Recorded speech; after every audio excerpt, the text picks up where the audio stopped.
Boa noite, querida igreja. Boa noite. É uma alegria estar com vocês mais uma vez nessa noite, substituindo o pastor João Pedro, que está em missão em outra igreja, e coube segundo a sua direção, mais uma vez estar com os irmãos aqui nessa noite. É uma alegria muito grande para que a gente possa falar da palavra de Deus. Mas antes de falar alguns avisos, gostaria de convidar o irmão Edson para subir aqui. Ele tem um aviso da tesouraria, não é cobrança, tá, queridos? É alegria. Alguém pode arrumar o microfone para o irmão Edson, produção, por favor?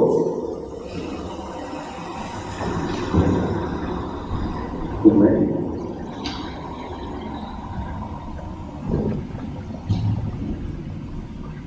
Pode ver tesoureiro, todo mundo fica preocupado, né?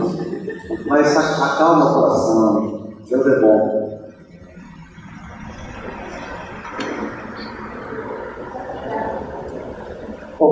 Ok. Boa noite.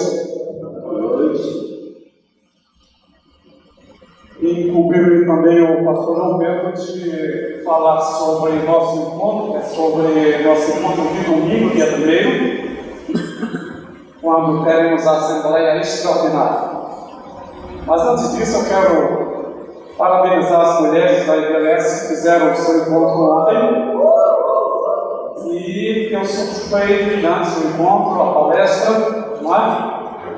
E fica o convite para as mulheres para o próximo encontro, as que não vieram, não é? Então, domingo que vem, nós teremos uma sessão extraordinária e ela difere da Assembleia normal, ordinária, porque na sessão extraordinária só são tratados um ou dois assuntos específicos. E neste caso de domingo, a igreja está convocada, seus membros estão sendo chamados a virem discutir e votar para definir o novo estatuto da igreja. E se mantém o nome Igreja Batista no Lago Sul ou se muda este nome. As duas coisas estão interligadas porque no novo estatuto nós vamos manter o nome ou vamos já colocar um outro nome. Então vocês vão receber durante esta semana cópia do estatuto novo. E eu peço a vocês que leiam com atenção os 49 artigos do novo estatuto, para que vocês cheguem aqui no domingo sabendo do que está sendo falado e discutido. Porque na Assembleia a opinião de vocês é super importante, é livre, cada um pode falar o que pensa e votar livremente conforme sua própria consciência e sua consciência com Deus. Lembrando que todos faremos isso buscando o melhor para esta igreja. Bom,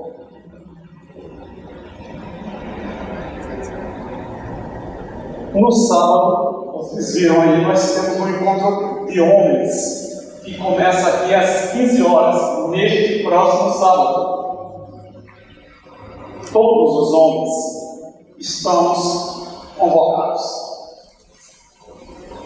Só para deixar registrado, sempre levamos um coro das mulheres em se tratando de reunião de homens. É preciso dizer que elas se organizam rápido, se organizam bem, e nós precisamos aprender com elas a também fazer isso.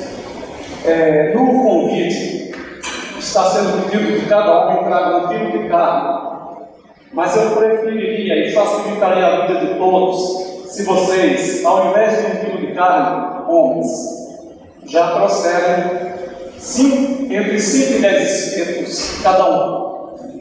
Vai agilizar a nossa vida no sábado. Teremos também uma palestra do irmão Gerson, da Memorial, aqui, portanto, todos os homens devem vir, e não devemos esquecer dos nossos compromissos. Agora, eu quero, o pastor Antônio falou, vai falar de tesouraria. Estou falando um monte de coisa, não é? Tesouraria, eu quero. É a primeira vez que mesmo sem som, agora com som, eu presto contas públicas da tesouraria.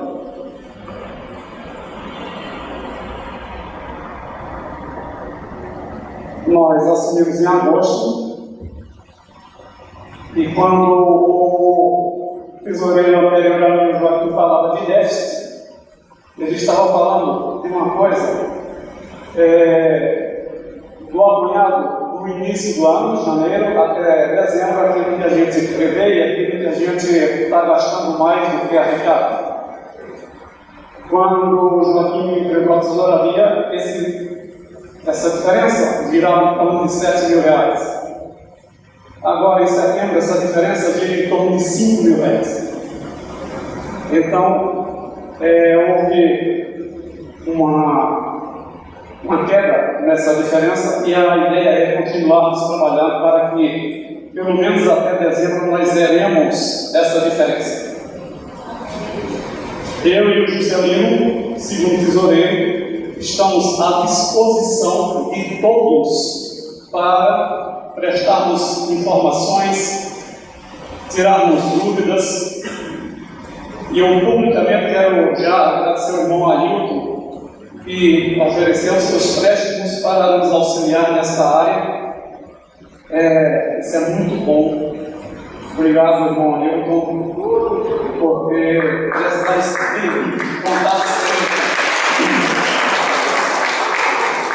com pessoas dispostas a trabalhar não somente nessa área, mas em qualquer área. Eu vou ler, pastor Antônio. Sim.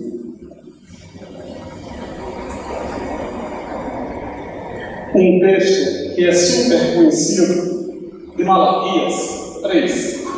Né? O subtítulo é bem interessante, porque diz assim: roubando a Deus. A partir do versículo 6.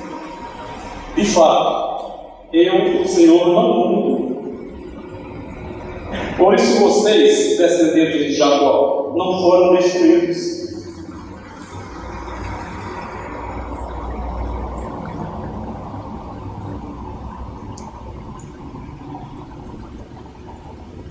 Desde o tempo dos seus antepassados, vocês desviaram dos meus estatutos, dos meus decretos, e não os obedecem.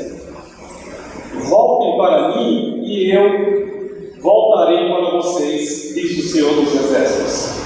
Mas vocês perguntam: como voltaremos?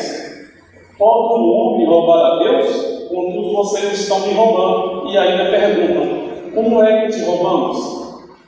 Nos dízimos e nas ofertas. Vocês estão debaixo de grande maldição porque estão me roubando. A nação toda está me roubando. Tragam o dízimo todo ao depósito do templo, para que haja alimento em minha casa. Ponham-me à prova, diz o Senhor dos Exércitos. e vejam se não vou abrir as comportas dos céus e derramar sobre vocês tantas bênçãos que não terão onde guardá-las. Impedirei que pragas devorem suas colheitas, e as videiras dos campos não perderão seu fruto, diz o Senhor dos Exércitos. Então, todas as nações os chamarão felizes, porque a terra de vocês será maravilhosa, diz o Senhor dos Exércitos. Vocês têm dito palavras duras contra mim, diz o Senhor. Ainda assim perguntam: por que temos falado contra ti? Vocês dizem: é inútil servir a Deus. O que ganhamos quando obedecemos aos seus preceitos e andamos lamentando diante do Senhor dos Exércitos? Por isso agora consideramos felizes os arrogantes, pois tanto prosperam que praticam o mal, como escapam ilesos os que desafiam a Deus.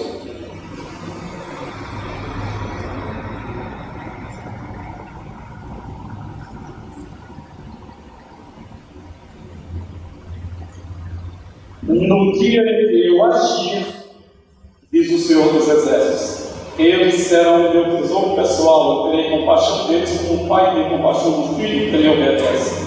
Então vocês verão novamente a diferença entre o justo e o ímpio, entre os que servem a Deus e os que não servem. Essa leitura não é de forma alguma para falar apenas de nós. Deus não é um Deus de troca. Se você ofertar um Fusca para Deus, Ele não tem a obrigação de lhe ofertar uma Mercedes. Não é assim que funciona. Deus não é um Deus de troca, é Deus de fidelidade. Amém. Quando a Valéria, domingo passado, eu até falei com ela disse, agradecendo que nós estamos devolvendo aquilo que pertence a Deus com nossos dízimos e nossas ofertas. Eu achei muito legal a palavra dela, porque nós não estamos pagando, nós estamos devolvendo. Pertence a Deus. Então, quando alguém falar de forma equivocada para você: eu vou pagar meu dízimo, corrija, você vai devolver seu dízimo a Deus, é dele. Então, pessoal, nessa prestação pública, eu vou publicar essa semana no grupo para que todos acompanhem.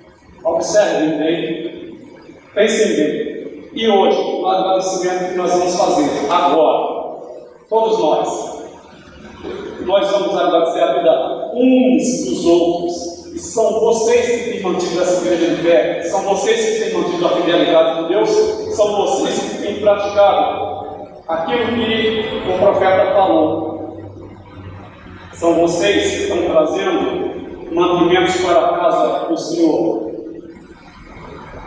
São vocês que estão sendo testados e aprovados. E se alguém que hoje está aqui presente, ou que está nos vendo, disser: mas eu não estou fazendo isso, essa consciência é entre você e Deus. Se acerte com Deus. Nós não vamos lhe fazer nenhum tipo de cobrança. Você se acerta com Deus. Nós vamos ficar de pé. Vamos orar.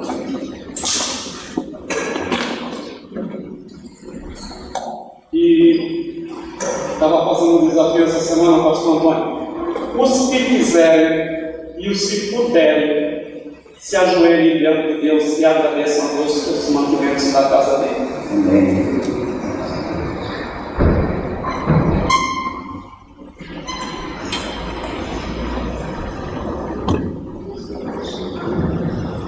Senhor nosso Deus, graças te damos. Graças te damos pela fidelidade desta igreja em manter o seu sustento, em manter suas atividades, em manter seus compromissos. Nós te agradecemos a fidelidade de cada um. Não somos juízes, nem queremos julgar ninguém. Tu és o nosso juiz e o nosso advogado. Amém. Que tu Senhor, traga consciência para todos nós de que temos responsabilidade e que a tua promessa, conforme a tua palavra diz, continua viva. Nós não podemos te enganar. Nós nem tentaremos te enganar. Nós não queremos te enganar. Tu sabes tudo que ocorre na vida de cada um de nós. Nós te agradecemos, Senhor, aqueles que têm sido fiéis nas suas ofertas, nos seus dízimos, e pedimos pela vida daqueles que vão começar a ser, a fim de que, não pensando numa troca contigo, Senhor, mas apenas para cumprir o que a tua palavra diz, de devolver aquilo que te pertence. Nós pedimos pela vida de cada um dos irmãos aqui presentes, de cada um dos que estão aqui presentes, dos que estão em casa, em nome do teu filho amado Jesus. Amém.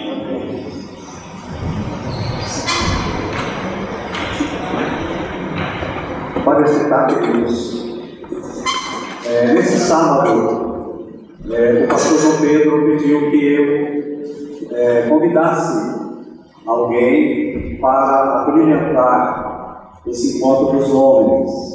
Nós estamos trazendo a equipe do Ministério da Família da Igreja Batista Memorial, uma palestra super interessante para a família, na pessoa do nosso irmão Gerson Menando.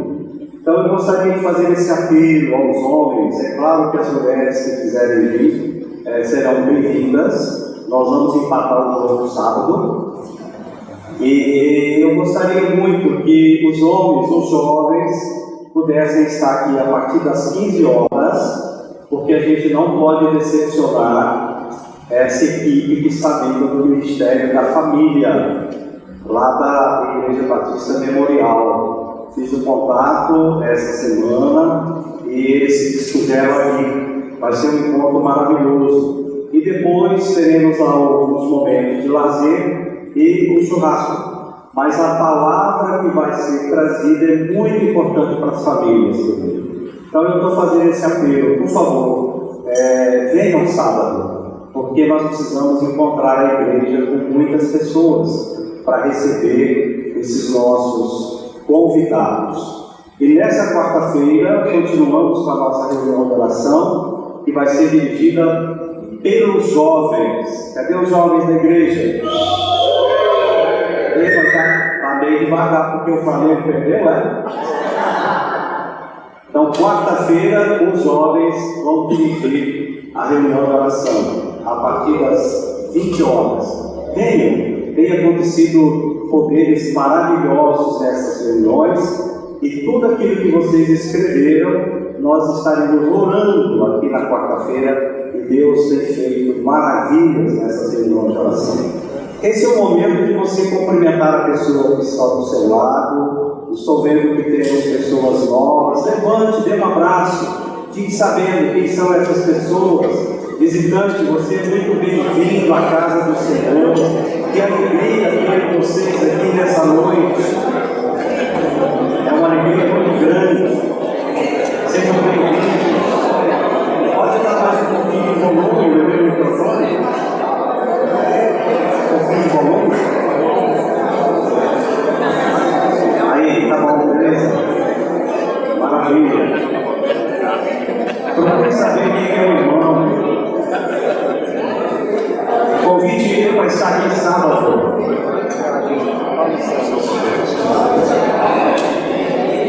E traga os petinhos.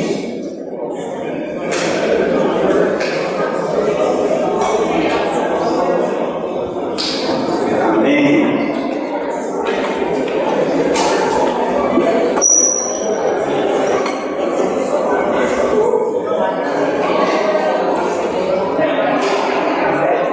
Amém, que alegria.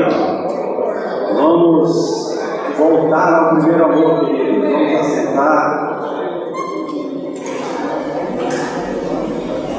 Eu quero convidar a produção para colocar na tela, e você que está com a sua Bíblia, abrir a palavra de Deus que se encontra na primeira carta que o apóstolo Paulo escreveu aos Romanos, No capítulo 1, nós vamos ver 2 versículos maravilhosos, o versículo 16 e o versículo 17. Diz assim a palavra de Deus: pois não me envergonho do Evangelho, porque é o poder de Deus para a salvação de todo aquele que crê, primeiro do judeu e também do grego, visto que a justiça de Deus se revela no Evangelho, de fé em fé, como está escrito: o justo viverá por fé. Senhor, entregamos esta mensagem nessa noite, Pai. Uma mensagem para ser tocada no nosso coração, na nossa vida prática, para que possamos melhorar mais ainda o nosso relacionamento contigo, Senhor Deus, e através do poder do Espírito Santo, Pai, abra os nossos corações, as nossas mentes e nos conduza, Senhor, nessa passagem tão preciosa do cristianismo. Nós te louvamos e agradecemos em nome de Jesus. Amém. Amém.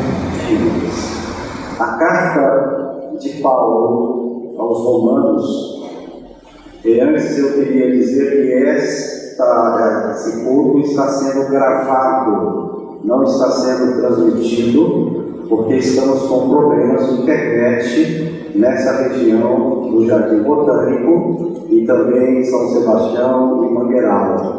Então não se preocupe com os que estão em casa, porque esse culto está sendo gravado e, consequentemente, as pessoas poderão assistir depois. Avisem, as pessoas vão perguntar: eu queria assistir o culto, não está passando? Não, estamos com problema de internet. Mas a carta de Paulo aos Romanos, ela é considerada, queridos irmãos, queridas irmãs, a mensagem central do cristianismo. Paulo escreveu essa carta aos Romanos a uma igreja que ele não fundou, uma igreja que ele não participou na sua fundação. Ele estava naquele momento na cidade de Corinto, juntamente com outros irmãos, para arrecadar mantimentos, porque logo em seguida ele iria para Jerusalém para levar esses mantimentos lá para a Judéia, aqueles irmãos que estavam passando dificuldades. E mesmo sem conhecer essa igreja, o ministério de Paulo não deixava de fazer as orações para aquela comunidade. Era sonho de Paulo chegar até Roma, e depois que chegasse em Roma, ele tentaria chegar até a Espanha para pregar a palavra de Deus, para levar a mensagem do Evangelho do Senhor Jesus. Esses 2 versículos, 16 e 17, aqui no capítulo 1, eles são tão importantes que no século XVI, queridos, veja como que a palavra de Deus interfere na história.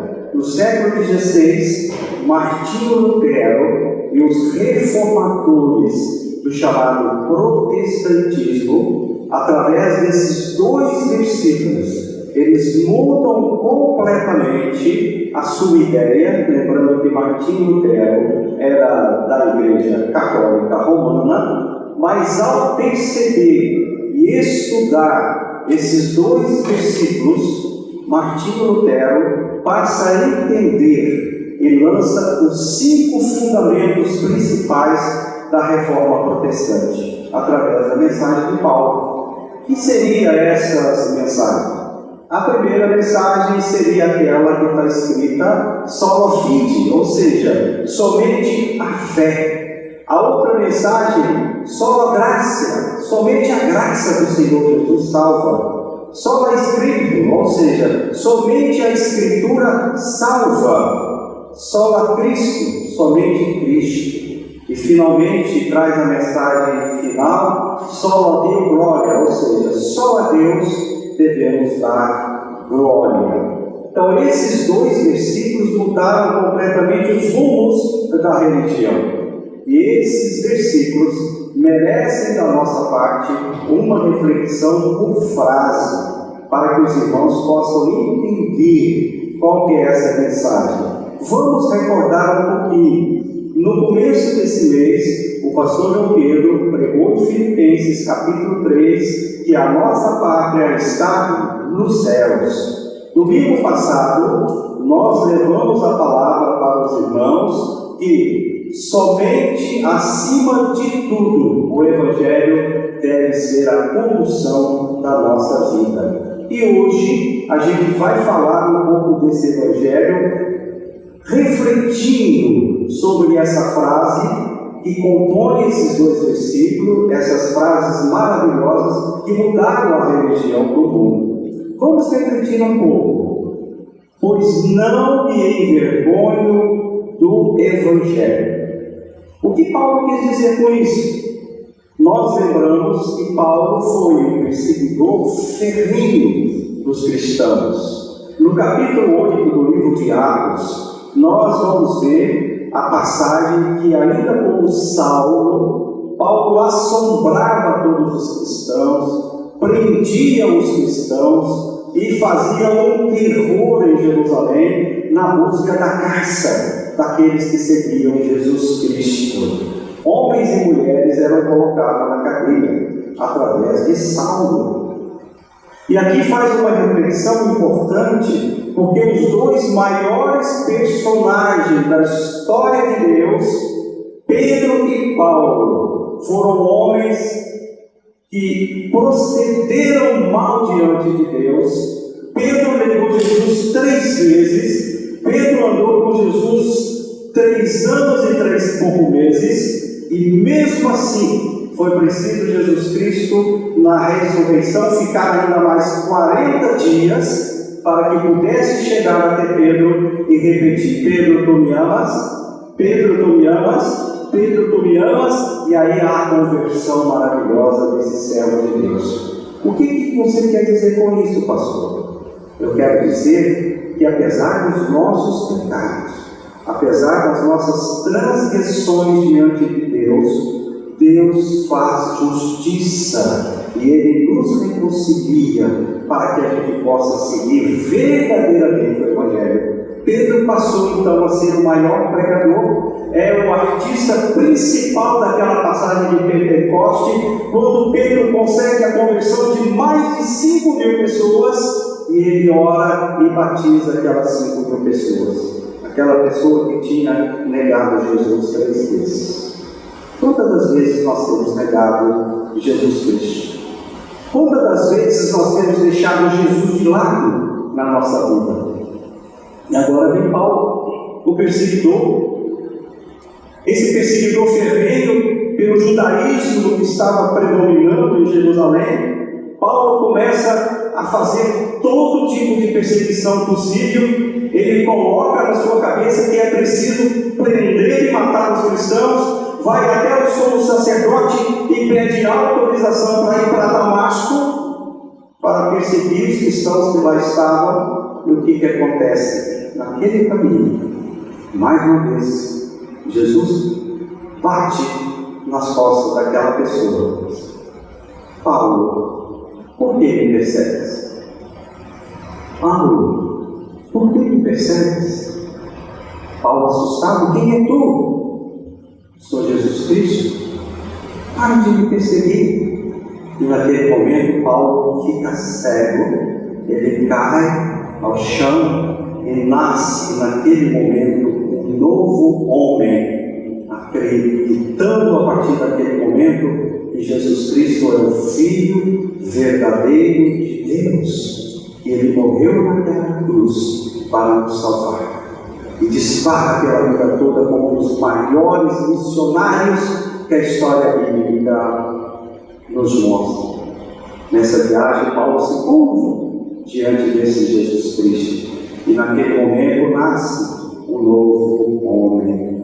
Mas Paulo precisava afirmar que ele não tinha vergonha do Evangelho. Por quê? Porque as pessoas viam em Paulo um perseguidor de cristão. E de repente aquela pessoa muda a sua posição para ser um defensor do Filho de Deus.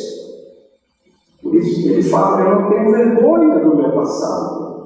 Eu não tenho vergonha de pregar Jesus Cristo, o Salvador. Quantas das vezes no nosso trabalho nós estamos acanhados? Quantas das vezes na escola os jovens se escondem para não mostrar que são seguidores desse Jesus maravilhoso? Na nossa casa, nos nossos vizinhos, nós temos às vezes vergonha desse evangelho, quando deveria ser diferente. Isso não poderia acontecer e não pode acontecer.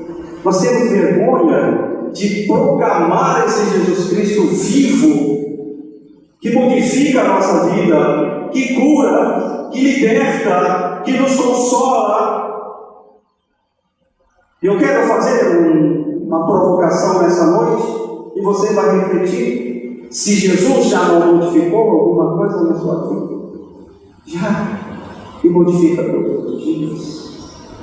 Queridos, então Paulo é preciso afirmar que ele não tem vergonha do Evangelho.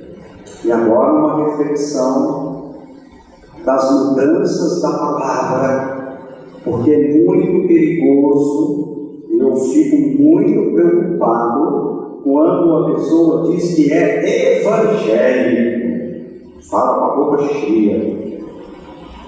Será? Não seria melhor falar que é cristão? Evangélico é o que segue o evangelho. E muitas pessoas falam que são evangélicos e não seguem. Eu, na minha vida, tenho procurado dizer que eu estou tentando ser um bom cristão, aperfeiçoando a minha vida, para que eu não possa envergonhar as pessoas com o meu testemunho. Eu não vou envergonhar as pessoas se eu tiver uma vida como Jesus Cristo viveu. Amar como Ele amou, fazer as coisas que Ele fez, porque o Evangelho, ele se manifesta na nossa vida como o poder de Deus. E nós precisamos tomar posse dessa bênção. Precisamos tomar posse desse poder que é dado gratuitamente através dos ensinos da palavra do Senhor Jesus. O Evangelho é poder, ele muda, ele transforma, ele cura, ele sara mágoas, ele faz as pessoas perdoar. Por isso que nós não podemos ter vergonha de sermos seguidores cristãos. Se você revirar a Bíblia, de Gênesis até Apocalipse, você não vai achar nenhuma palavra evangélico.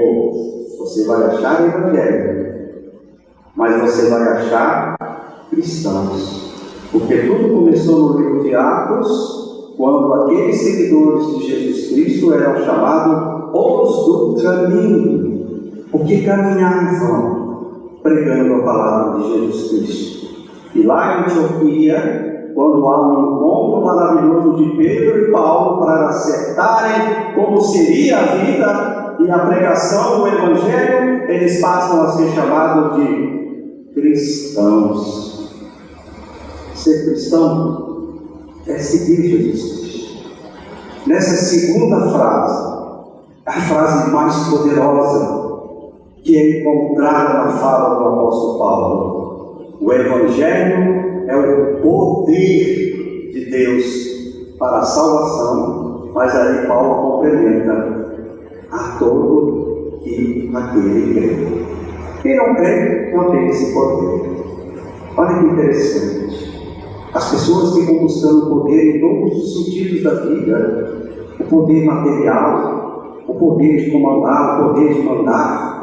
Mas é no Evangelho, queridos, nos ensinos de Jesus Cristo, que você vai encontrar esse poder, o poder de Deus, que modifica, que chega mediante algo que é desafiador, que é a fé. Se a pessoa não tiver fé, ele não vai ter.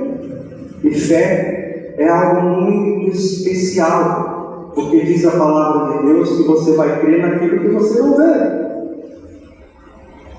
Mas através dessas revelações, o cristianismo coloca como base o Evangelho como o poder de Deus para a salvação. Não há outro caminho, não há outra estrada. O cristianismo não é cantar louvor na igreja, o cristianismo não é vir aqui nos domingos, o cristianismo não é ouvir a pregação do Senhor Jesus. O cristianismo é algo muito mais profundo. O cristianismo não é só dar dízimos e ofertas. O cristianismo pertence a algo mais profundo, que é a convivência e a vivência para que você receba um poder para você ser salvo. E quem não acredita na salvação se perde no contexto, se perde profundamente na sua história de vida. O verdadeiro cristão, ele vive diariamente o poder de Deus. E esse poder de Deus é algo que você vai conquistar pela fé em Cristo Jesus, que morreu naquela cruz. É vida, como eu tenho falado, na plenitude do Espírito Santo, não na matéria. Tudo passa, não nessa humanidade perdida, nessa confusão que nós vivemos nesse mundo.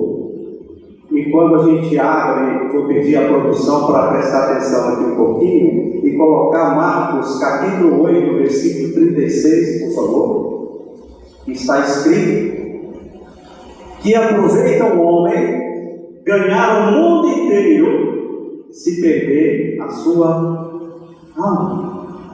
Que adianta? Você não pode levar nada, mas é preciso lutar dia a dia para que o Evangelho seja o poder realmente de Deus na sua vida, na nossa vida. Não é fácil, queridos. É uma luta constante. Principalmente quando a gente está à frente de um trabalho, o inimigo, ele entra quando você está querendo fazer um trabalho, e nós pastores sofremos muito com isso, e precisamos estar atentos.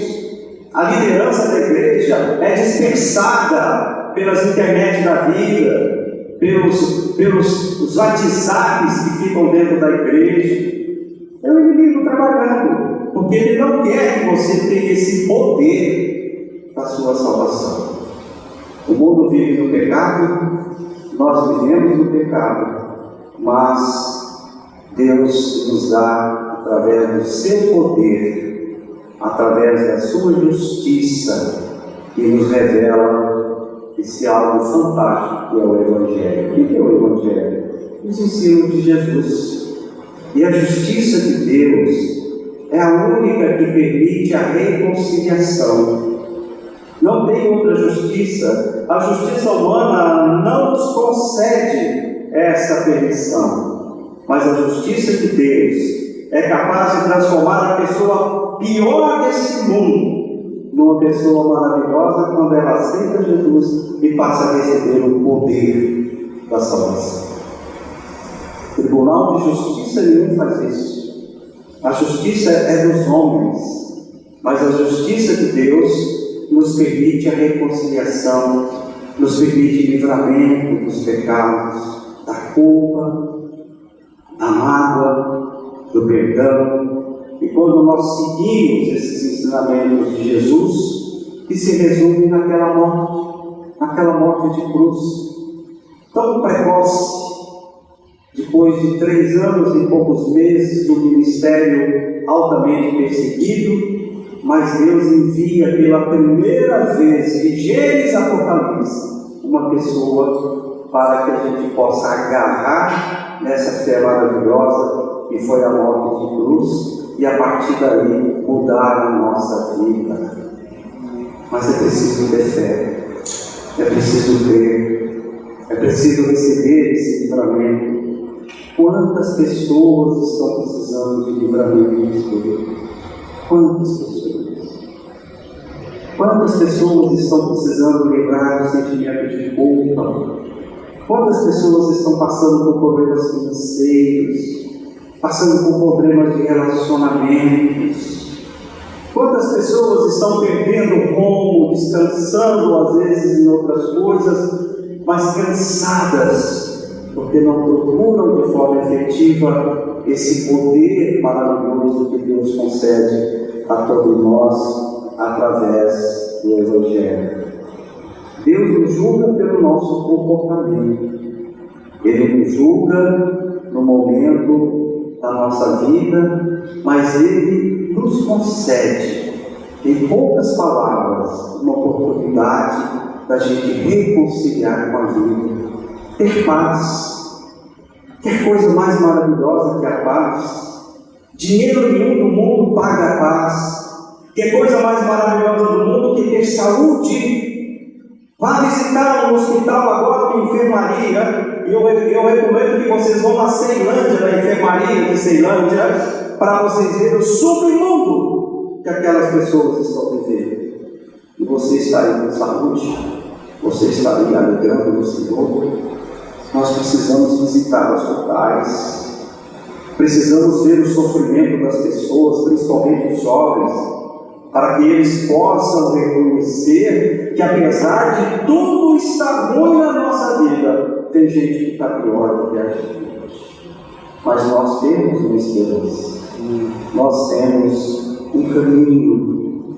E esse caminho, eu gostaria que a produção pudesse colocar lá no capítulo 8 da carta de Paulo aos Romanos, o versículo 1 e 2. Carta de Romanos é o fundamento do cristianismo, é o fundamento dessa religião tão forte. Quando Jesus deixa essa mensagem para Paulo, agora já não existe nenhuma condenação para as pessoas que estão unidas com Cristo Jesus. Que maravilha! Em Cristo Jesus, nós não somos condenados. Mas pela justiça do homem, nós temos a condenação. Porque a lei do Espírito Santo de Deus, que nos coloca essa oportunidade de ter Jesus Cristo através do Espírito Santo de Deus. E Ele disse: estou indo, mas vou deixar o meu Consolador. E finalmente, lá na última frase, o apóstolo Paulo traz: porque está escrito, de fé em fé, o justo viverá por fé. Essa palavra Paulo foi buscar lá no livro de Abacuque. Abacuque era um profeta um pouquinho rebelde, ele cobrava muito de Deus. Lá no capítulo 2, versículo 4, Abacuque deixa essa mensagem, está mais ou menos dizendo assim: eis que a sua alma está orgulhosa, não é reta nele, mas o justo pela sua fé viverá. Paulo busca lá no Antigo Testamento.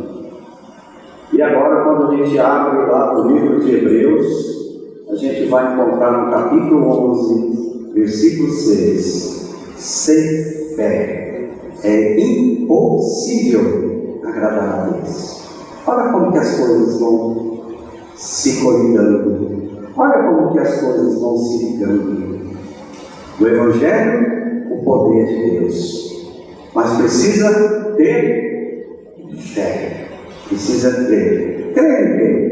Que Jesus Cristo morreu naquela cruz para nos salvar. Não precisa mais de sacrifícios. Finalizando essa mensagem que Deus colocou no meu coração para trazer para vocês nessa noite, vamos fazer algumas aplicações de tudo isso que a gente falou.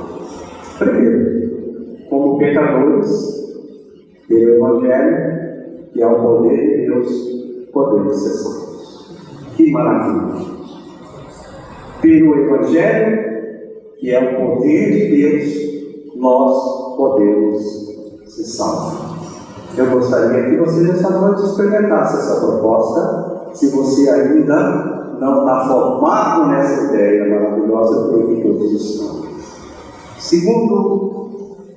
Segunda aplicação: vir à igreja, ouvir a palavra, não é suficiente.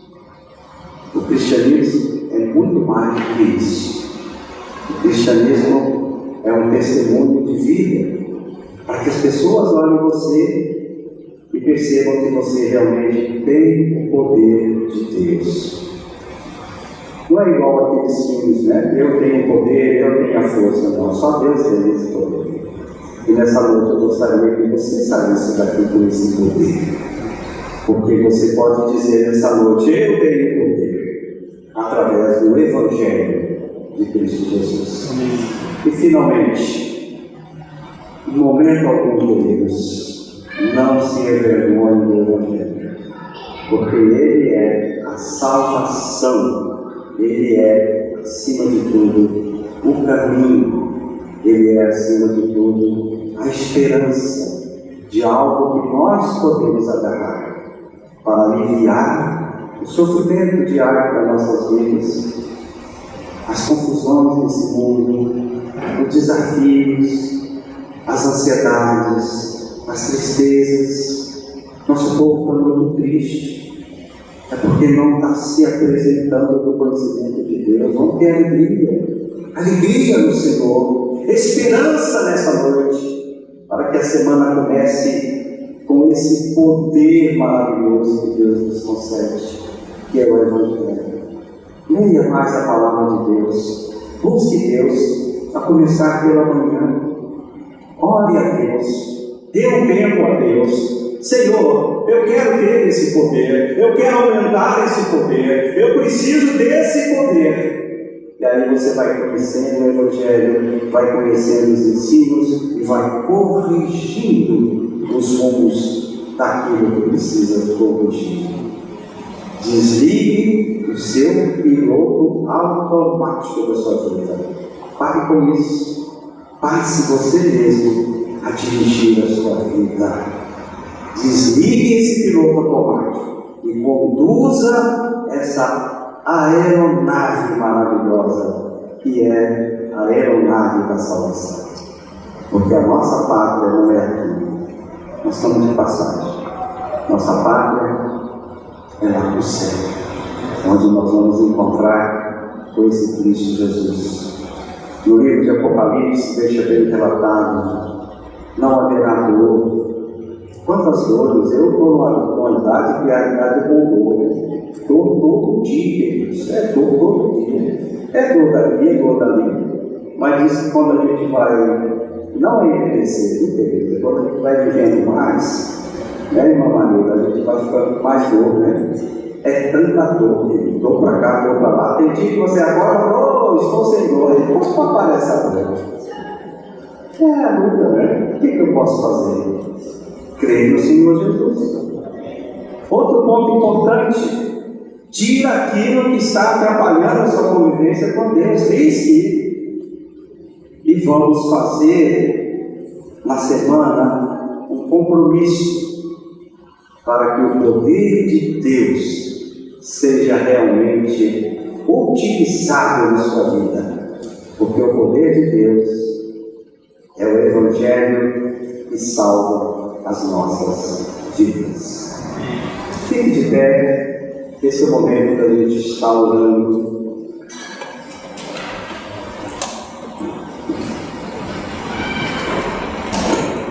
Quando eu subo aqui, não sei se é pelos cabelos brancos, se é pela vivência das lutas diárias do Evangelho.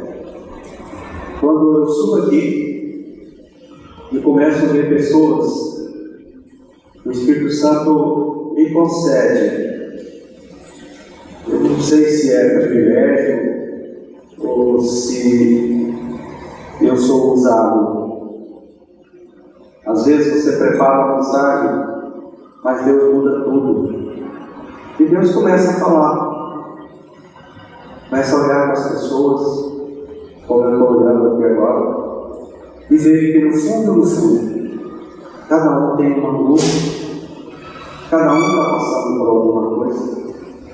Cada um está passando por um desafio. Eu não sou profeta, não tenho essa pretensão, mas o Espírito Santo de Deus tem usado muito no processo de cura e de libertação. Por isso, nessa noite, não através de mim, mas através do Evangelho, que é o poder da salvação. Eu sei que você está com algum problema nessa noite. Eu não vou falar qual é o problema, seria uma pretensão muito grande, mas entregue agora nesse momento. Vou pedir os meninos para fazer um solozinho. Você vai abaixar sua cabeça, conversar com esse Deus. Eu sei que você está com algum problema nessa noite. Pode ser problema financeiro, pode ser alguma ansiedade, alguma mágoa, algum conflito que houve em casa. Casais têm muitos conflitos. E aí aquele que não tem conflito, porque são os conflitos que a gente consegue resolver as coisas. Sei que algumas pessoas estão aqui com problemas de enfermidades. Sei que algumas pessoas que estão aqui estão precisando resolver problemas financeiros. Final de mês, contas ali que não foram pagas. Eu sei que também nessa noite você precisa renovar sua fé. Deus está falando comigo nesse momento. É você com Deus agora. Entregue seus problemas a Ele. Mas entrega, como diz a palavra de Deus, quando buscar de todo o coração. E você vai sair daqui nessa noite um pouco mais leve. Porque esse fardo de ansiedade, de angústia, de dores e problemas vão ser aliviados agora pelo poder de Deus, que é o poder da salvação. Ó Senhor, meu Pai, receba agora, Senhor, esses pedidos, Senhor Deus. Receba, Pai. Tu és um Deus tão maravilhoso. Ensina a nos ter paciência para saber esperar o nosso povo. Ensina a aumentar a nossa fé para que possamos ter esse poder da salvação maravilhosa que o apóstolo Paulo nos traz nessa noite como mensagem. Cura, Senhor. Eu quero nessa noite agradecer a Ti, Senhor, porque Tu curaste muitas pessoas, em especial a minha sogra que já está em casa depois de 50 dias, Senhor Deus. Quanto sofrimento aquela vida do passado, mas o Senhor, com a paciência, com as orações dessa igreja, com as nossas orações, ela vai dar testemunho, Senhor, do Teu poder, para provar, Senhor Deus, que o poder de Deus é real nas nossas vidas. Ô Senhor, que seja uma semana maravilhosa, que esses problemas que estão sendo apresentados a Ti tenham solução em nome de Jesus. E que o poder do Espírito Santo de Deus nos conceda uma semana maravilhosa em Cristo Jesus. Obrigado, Senhor. Em nome de Jesus que nós oramos. Abrace seu irmão e palmas para o Senhor Jesus.